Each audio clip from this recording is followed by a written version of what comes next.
Dear friends, the Fat Controller's engines are now quite famous.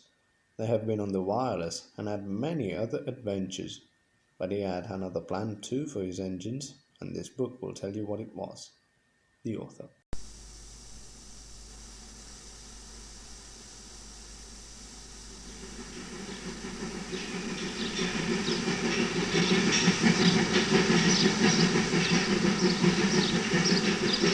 Percy takes the plunge.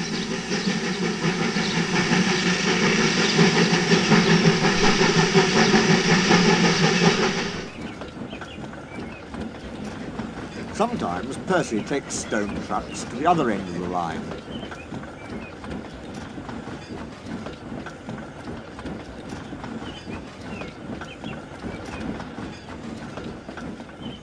There he meets engines from the other railway.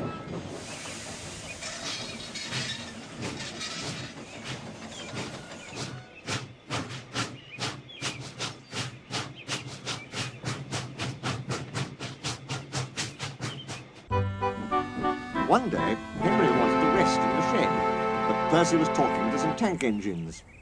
It was raining hard. Water swirled under my boiler. I couldn't see where I was going, but I struggled on. Ooh, Percy, you are brave. Well, said Percy modestly, it wasn't anything really. Water's nothing to an engine with determination. Tell us more, Percy, said the engine. What are you engines doing here? Hissed Henry. This shed is for the Fat Controller's engines. Go away!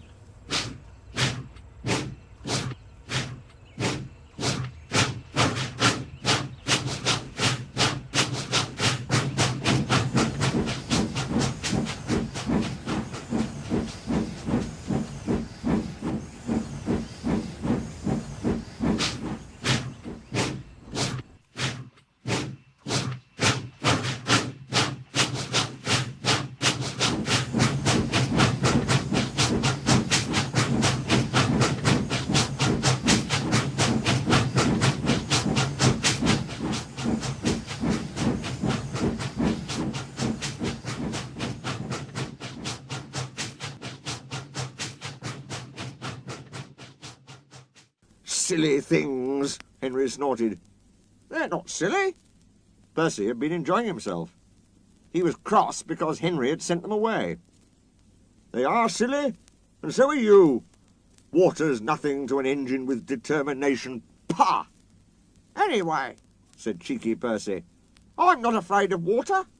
I like it.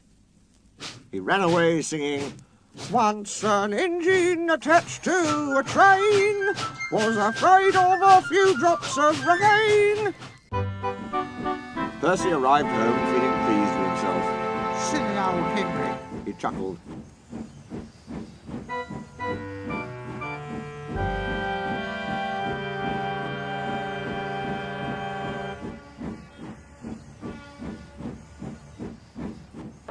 Thomas was looking at a board on the quay. It said, danger. We mustn't go past it, he said. That's orders. Why? Danger means falling down something, said Thomas. I went past danger once and fell down a mine. Percy looked beyond the board. I can't see a mine, he said. He didn't know that the foundations of the quay had sunk and that the rails now sloped downward to the sea. Stupid board, said Percy.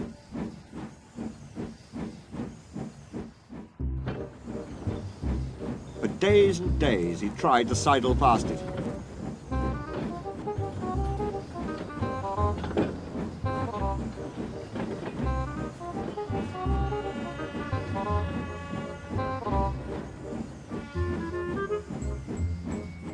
His driver stopped him every time.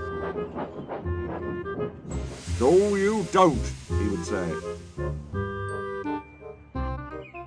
Then Percy made a plan. One day at the top station, he whispered to the trucks. Will you give me a bump when we get to the quay? The trucks were surprised. They had never been asked to bump an engine before.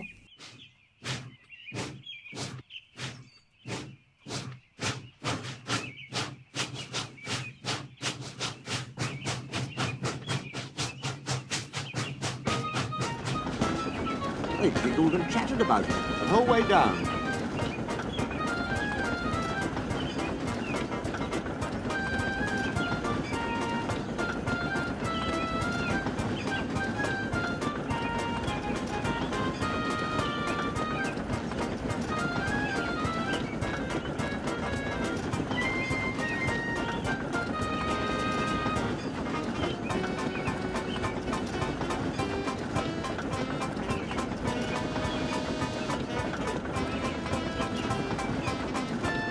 "Whoa, Percy, whoa," said his driver.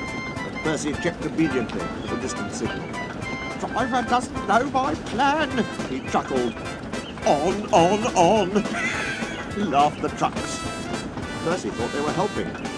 "I'll pretend to stop at the station, but the trucks will push me past the board. Then I'll make them stop. I can do that whenever I like." If Percy hadn't been so conceited, he would never have been so silly. Every wise engine knows that you cannot trust trucks. They reached the station, and Percy's brakes groaned. That was the signal for the trucks. Go on, they yelled, and surged forward together. They gave Percy a fearful bump, and knocked his driver and fireman off the footplate. "Ow!" said Percy, sliding past the board. The day was misty, the rails were slippery, his wheels wouldn't grip. Percy was frantic. "That's enough," he hissed. But it was too late. Once on the slope, he tobogganed helplessly down, crashed through the buffers, and slithered into the sea.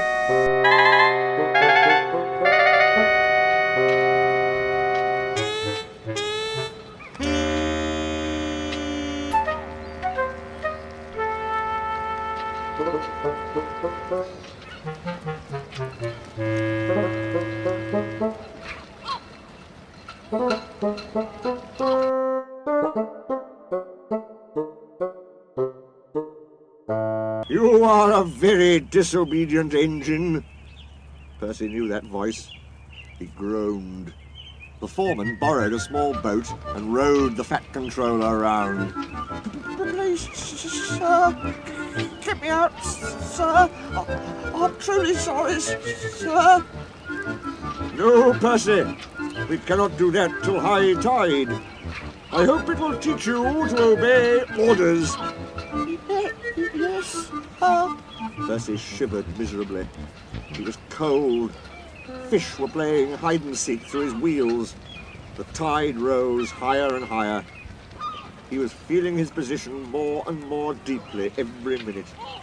It was nearly dark when they brought floating cranes, cleared away the trucks and lifted Percy out.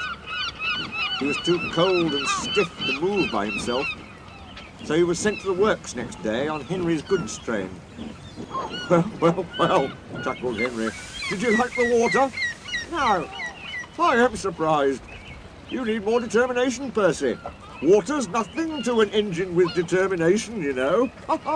Perhaps you'll like it better next time." But Percy is quite determined that there won't be a next time.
Lots of people travel to the big station at the end of the line.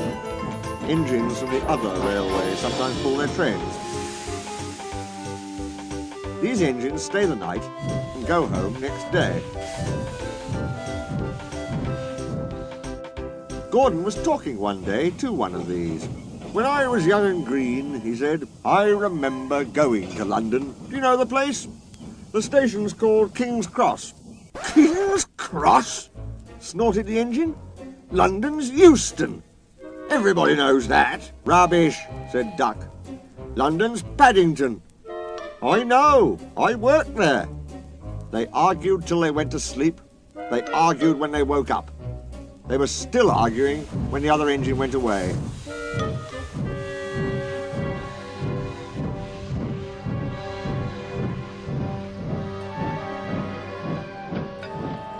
"Stupid thing," said Gordon crossly.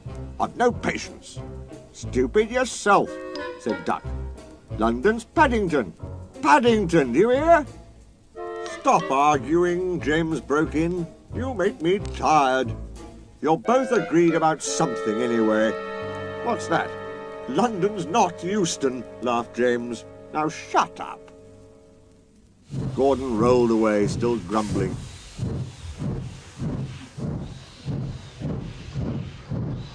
"I'm sure it's King's Cross. I'll go and prove it." But that was easier said than done. London lay beyond the big station, at the other end of the line.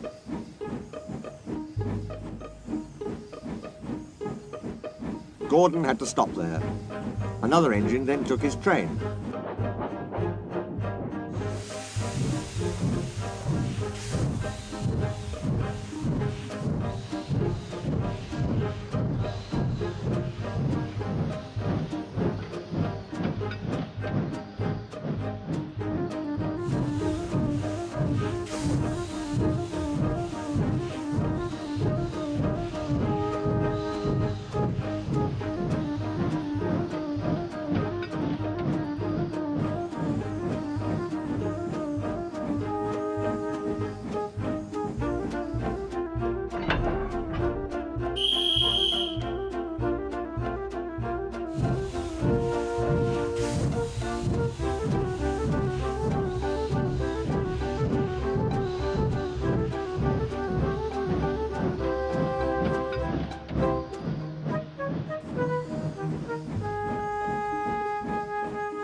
If I didn't stop, he thought, I could go to London.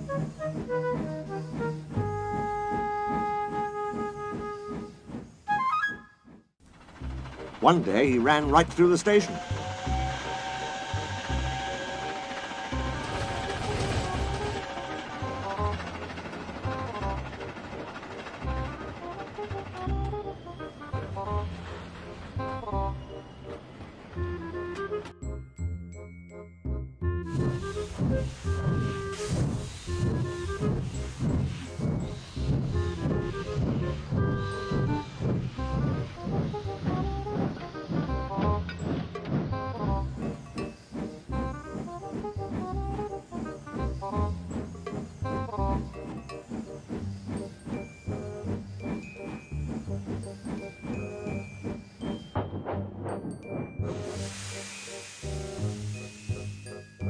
Another time he tried to start before the fireman could uncouple the coaches.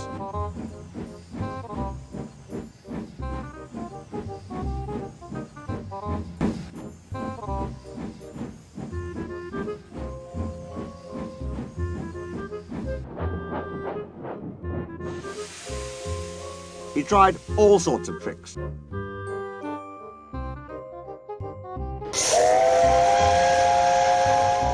But it was no good. His driver checked him every time. "Oh dear," he thought sadly, "I'll never get there."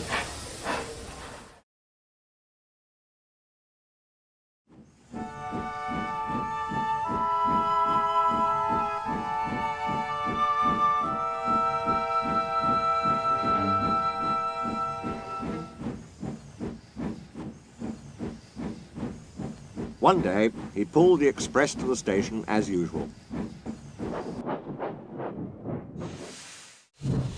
His fireman uncoupled the coaches,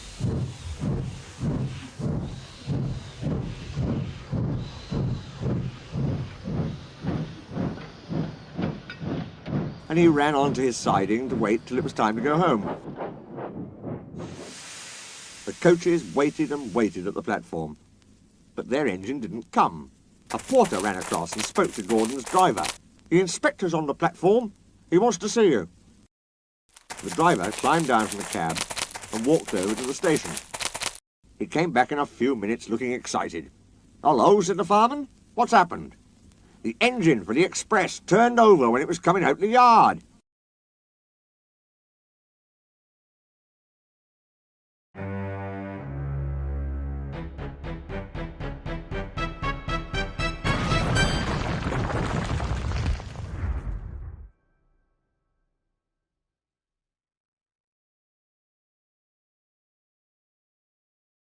Nothing else can come in or out.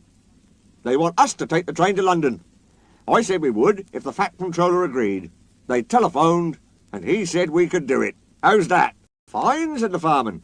"We'll show them what the Fat Controller's engines can do." "Come on," said Gordon, "let's go." He rolled quickly over the crossings and backed onto the train. It was only a few minutes before the guard blew his whistle, but Gordon thought it was ages. "Come on! Come on!" he puffed to the coaches. "Come on, come on, come on, come on, come on, come on, come on! We're going to town, we're going to town," sang the coaches. Slowly at first, then faster and faster. "We're going to town, we're going to town, we're going to town, we're going to town."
Gordon found that London was a long way away.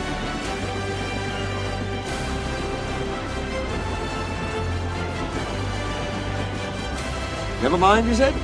"I like a good long run to stretch my wheels."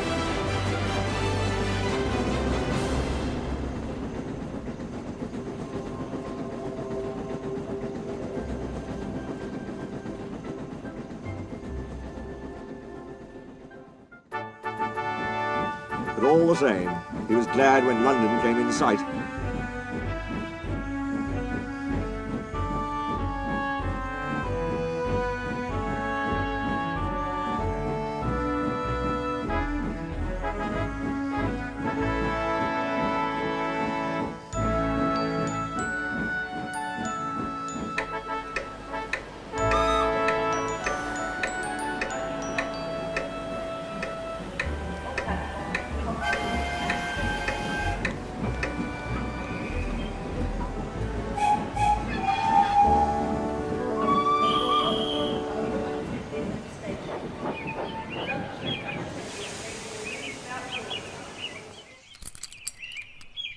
The Fat Controller came into his office next morning. He looked at the letters on his desk. One had a London postmark. "I wonder how Gordon's getting on," he said.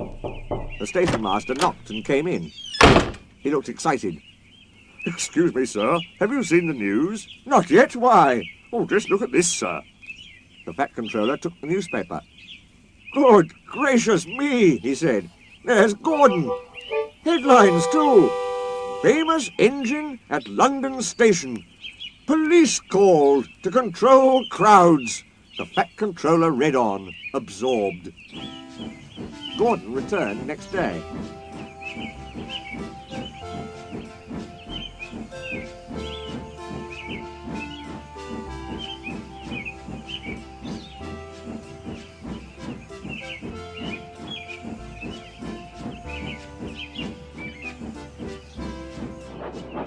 The Fat Controller spoke to his driver and fireman. I see you had a good welcome in London. We certainly did, sir. We signed autographs till our arms ached. And Gordon had his photograph taken from so many directions at once that he didn't know which way to look. Good, smiled the Fat Controller. I expect he enjoyed himself. Didn't you, Gordon? No, sir, I didn't. Why ever not? London's all wrong, answered Gordon sadly. They've changed it. It isn't King's Cross anymore. It's St. Pancras.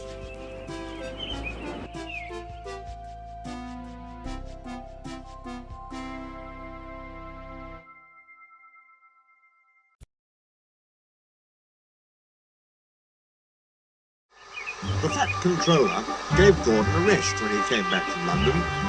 He told James to do his work.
James got very conceited about it.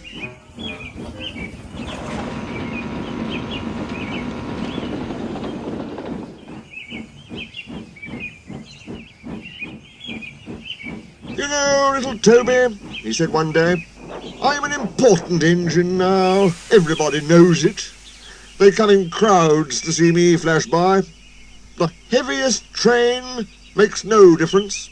I'm as regular as clockwork. They all set their watches by me. Never late, always on time. That's me. Says you, replied Toby cheekily.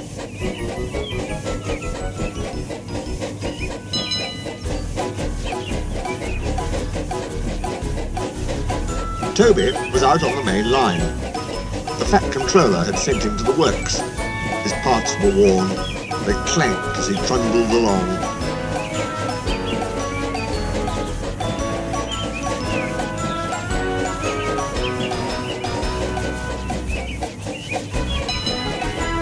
Enjoying his journey.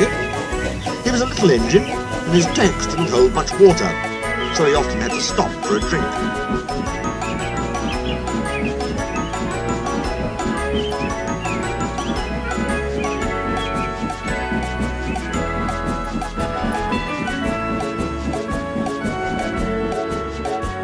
He had small wheels too, and he couldn't go fast. Never mind, he thought, the signalmen all know me. They'll give me plenty of time.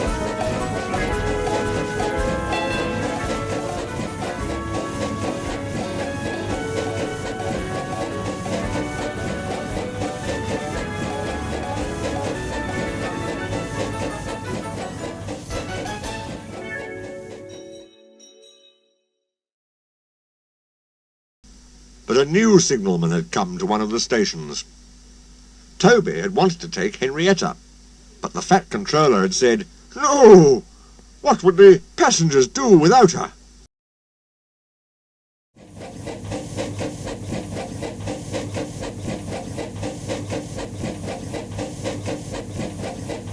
He wondered if Henrietta was lonely. Percy had promised to look after her, but Toby couldn't help worrying. Percy doesn't understand her like I do, he said.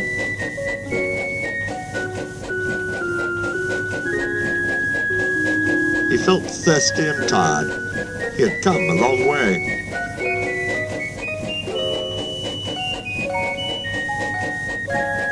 He saw a distant signal. Good, he thought. Now I can have a nice drink and rest in a siding till James has gone by. Toby's driver thought so too. They stopped by the water crane. His fireman jumped out and put the hose in his tank. Toby was enjoying his drink when the signalman came up. Toby had never seen him before. "No time for that," said the signalman. "We must clear the road for the express." "Right," said the driver. "We'll wait in the siding." "No good," said the signalman. "It's full of trucks. You'll have to hurry to the next station. They've got plenty of room for you there." Poor Toby clanked sadly away.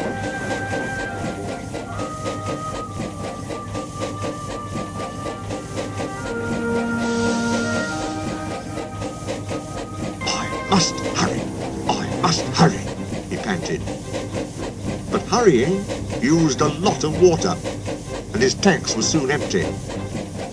They damped down his fire and struggled on, but he soon ran out of steam and stood marooned on the main line, far away from the next station. The fireman walked back. He put detonators on the line to warn James and his driver. Then he hurried along the sleepers. "I'll tell that signalman something," he said grimly. James was fuming when Toby's fireman arrived and explained what had happened. "My fault," said the signalman. "I didn't understand about Toby." "No, James," said his driver. "You'll have to push him." "What? Me?" snorted James. "Me? Push Toby and pull my train?" "Yes, you." "Shan't." The driver, the fireman, the passengers and the guard all said he was a bad engine. All right, grumbled James.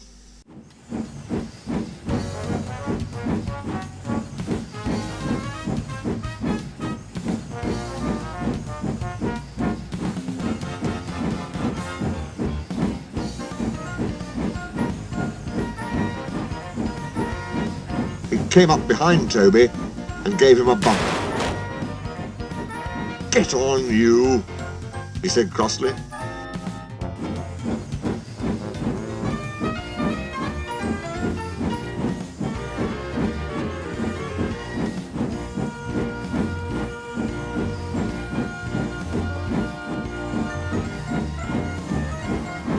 James had to work very hard, and when he reached the workstation he felt exhausted.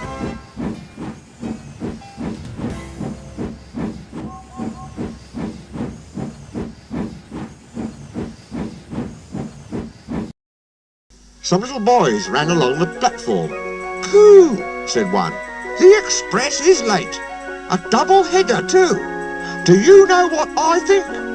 I think," he went on, "that James couldn't pull the train, so Toby had to help him." "Oh," said James, and disappeared in a cloud of steam.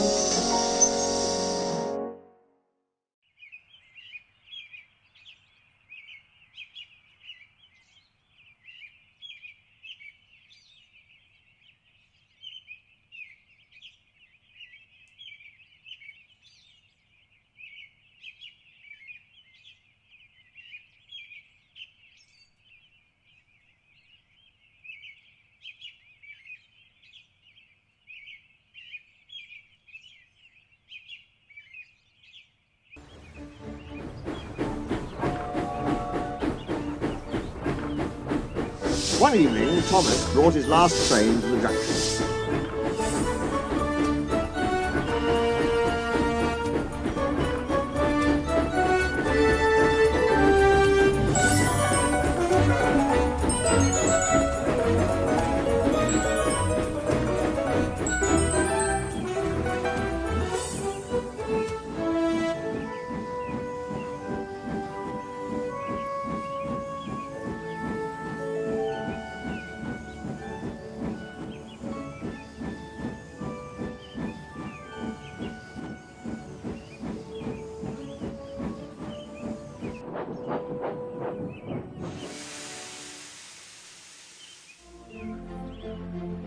he went for a drink.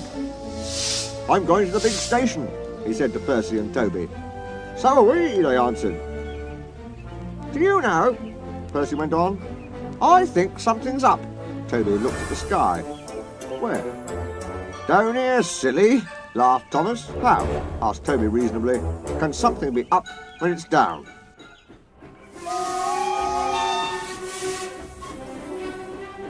"Look," said Thomas excitedly. "Look! 7 engines from the other railway are coming along the line."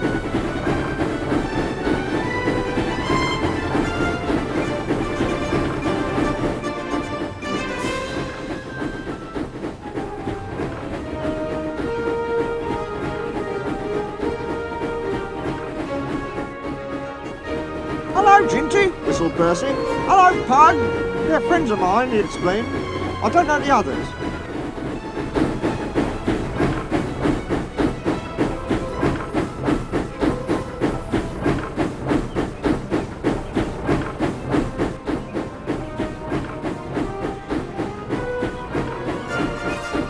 Ginty and Pug whistled cheerfully as they puffed through the station.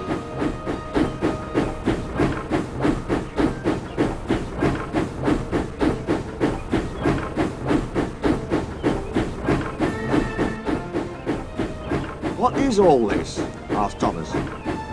"The Fat Controller's got a plan," answered the driver, "and he's going to tell it to us. Come on." So they followed to the big station at the end of the line, where all the engines had gone. The Fat Controller was waiting for them there. "The people of England," he said, "read about us in the books, but they do not think that we are real." "Shame!" squeaked Percy. The Fat Controller glared.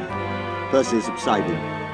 "So," he continued, "I am taking my engines to England to show them.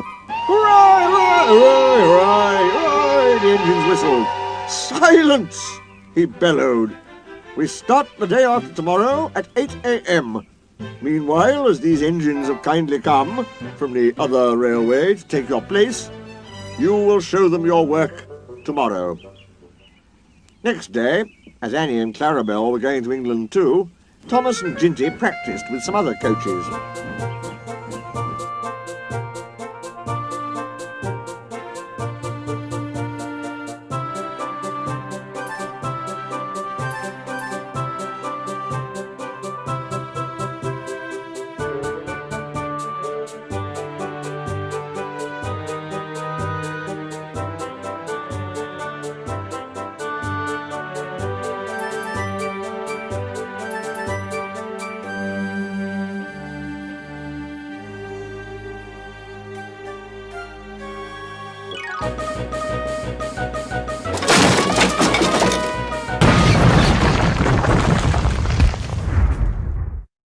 No one was hurt, but Thomas's front was badly bent. They telephoned the Fat Controller.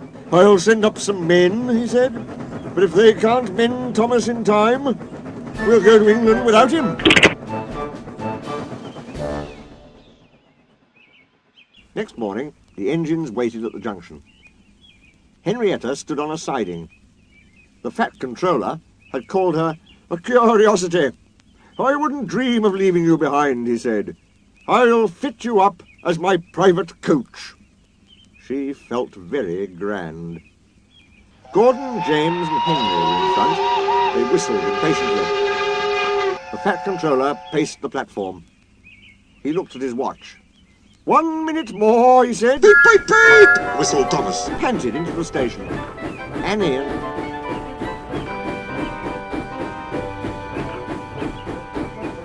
Clarabel twittered anxiously. "We hope we're not late. It isn't quite 8. "Thomas," said the Fat Controller sternly, "I am most displeased with you. You nearly upset my arrangements." Thomas, abashed, arranged himself in the coaches behind Duck without saying a word.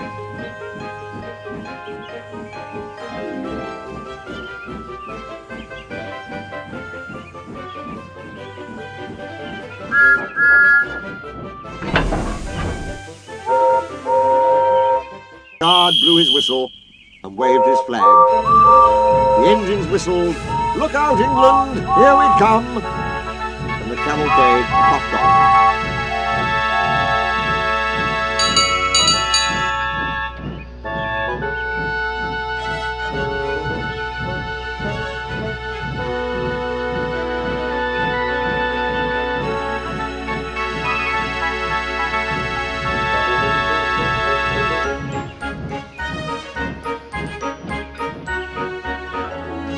The engines stood side by side in a big airy shed.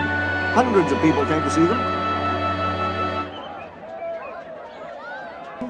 and climbed in and out of their cabs every day.